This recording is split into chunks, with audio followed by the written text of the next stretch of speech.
The 40th verse of the Tao Te Ching. Quote, "Returning is the motion of the Tao. Yielding is the way of the Tao. The 10,000 things are born of being. Being is born of non-being." Unquote. Living by returning and yielding. I see one of the greatest teachings of the Tao Te Ching here in the shortest of its 81 passages.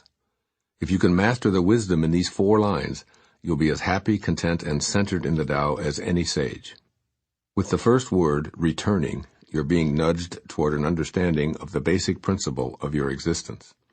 Without needing to leave your body, you're asked to die while you're still alive. You accomplish this by realizing that you're one of the 10,000 things that has appeared in the world of form. What Lao Tzu is expressing here in the 40th verse is what contemporary quantum physics has confirmed many centuries later. Particles do not come from particles at the tiniest subatomic level.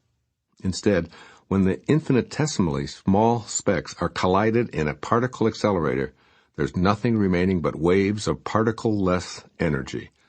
In order for you, a much bigger speck, to form, you must have come from an originating spirit. Now, Lao Tzu may have known nothing of quantum physics in the 6th century BC, but he was teaching an essential truth even then. It's spirit that gives life.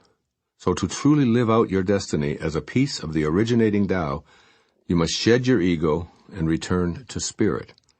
Or you can wait until your body dies and make your return trip at that time.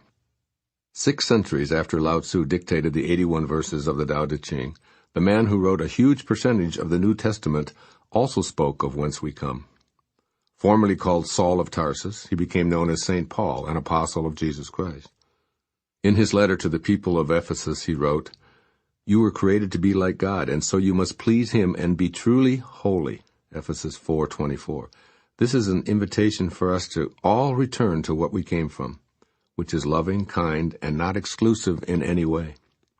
How is this accomplished? According to St. Paul and Lao Tzu, who emphasizes this point in many of the verses of the Tao Te Ching, you do so by yielding your ego, surrendering, and becoming humble. To that end, in his letter to the people of Corinth, St. Paul quotes Jesus directly. Quote, "My grace is sufficient for you, for my power is made perfect in weakness." Unquote. Paul then goes on to say himself, quote, "Therefore I will boast all the more gladly about my weaknesses, so that Christ's power may rest on me. That is why, for Christ's sake, I delight in weaknesses, in insults, in hardships, in persecutions, in difficulties. For when I am weak, then I am strong." Unquote. 2 Corinthians 12:9 and 10. Indeed, yielding is the way of the Tao as well as the key to an uplifted existence, according to virtually all spiritual texts that have survived over the centuries. When you truly change the way you think about all of life, the world begins to look very different. You begin seeing everyone and everything as if they have round-trip tickets. You know they all arrived from spirit, and you know they must return. All that composes also decomposes. And whether anyone else understands, that isn't important to you. You find the awareness that life on earth is a death sentence to be a liberating and amusing viewpoint. You're choosing to live every day, each moment that you have, and as much as you can, as the non-being aspect of yourself. As a being of spirit, you decide to use your return ticket while you're still in physical form by keeping yourself in precisely the same loving status that you occupied before entering this world of boundaries. As you take your return journey, you not only get to lose your ego identification card, you have the added bonus of regaining the power of your source, which is the all-creating power of the universe.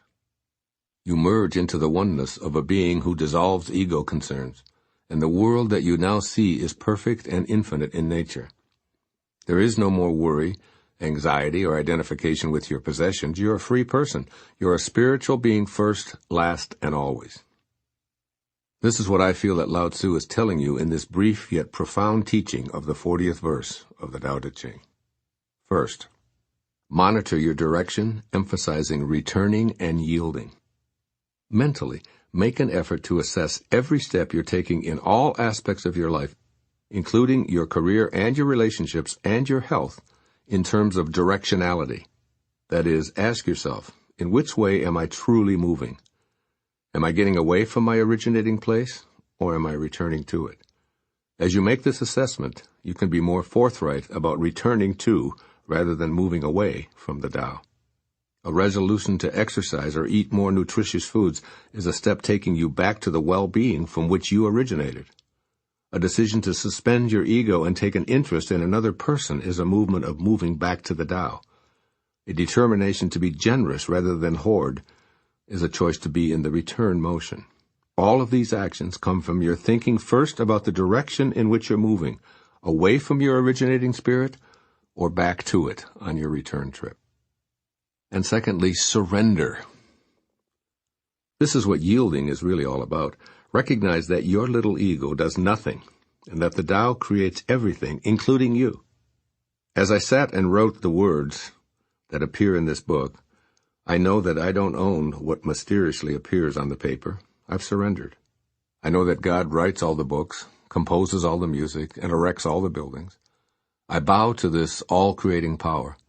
While it appears that all of the 10,000 things are born of the world of beingness, as I think about it more, the beingness itself came from non-being. It is to this glorious state of non-being spiritually, or the Tao, that I yield. I encourage you to do the same, and then peacefully observe how it all flows together perfectly. Do the Tao now. Strategically place a picture of a yield sign frequently found as a traffic device within your field of vision. Each time you look at this sign, use it as a reminder for you to return to the Tao. At least once each day, rather than continuing a disagreement, cede on the spot. In the midst of talking about your own achievements or basking in the light of your ego, stop and become an instant listener. The more you yield each day, the more you return to the peace and the harmony of the Tao.